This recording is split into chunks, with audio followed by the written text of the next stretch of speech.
मुहर्रम उल हराम में बाज लोग इमाम हुसैन और शोहदाए करबला की याद में जहां नियाज वगैरह का एहतमाम करते हैं, तो वहीं मन्नत पूरी होने पर अकीदत के तौर पर चांदी की अशिया इमाम बारगाहों में पेश करते हैं, जिससे चांदी का कारोबार भी चमक उठता है।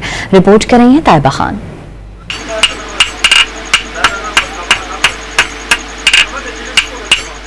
मुहर्रम उल हराम में मन्नतों का सिलसिला शुरू हो जाता है। इसी मुनासबत से दुकानों में तबरुकात की अशिया भी सज जाती हैं, जिनमें अलम पर लगाए जाने वाले पंजे, चांदी के बनाए गए कड़े वगैरह शामिल हैं, जिन्हें अज़ादार मन्नत पूरी होने पर अकीदत के तौर पर देते हैं। ये हमारी मन्नत है जी, हमारा साल आते हैं यहाँ पे, इनको देते हैं चांदी बनाने के लिए, इसमें और इजाफा करते हैं बड़ा अकीदत एहतराम के साथ। अज़ादार मुहर्रम उल हराम पर अकीदत के तौर पर चांदी की बनाई अशिया खरीदते हैं, जिससे चांदी के कारोबार से मुंसलिक अफराद का कारोबार भी चमक उठता है। देखिए जी, हमारे पास जो है ज्यादातर लोग चांदी में बनवाते हैं, उसके अलावा जो है पीतल में भी लोग चीज़ें बनवाते हैं, स्टील में लोग चीज़ें बनवाते हैं, क्योंकि ये तो हर इंसान के अपने वस की बात होती है, और ये सब जो है मौला हुसैन के नाम की चीज़ें होती हैं। ये मुहर्रम उल हराम में चांदी की अशिया के चढ़ावे देने की रवायत बहुत पुरानी है। कैमरामैन शबीर हुसैन के साथ ताइबा खान, डॉन न्यूज़, पेशावर।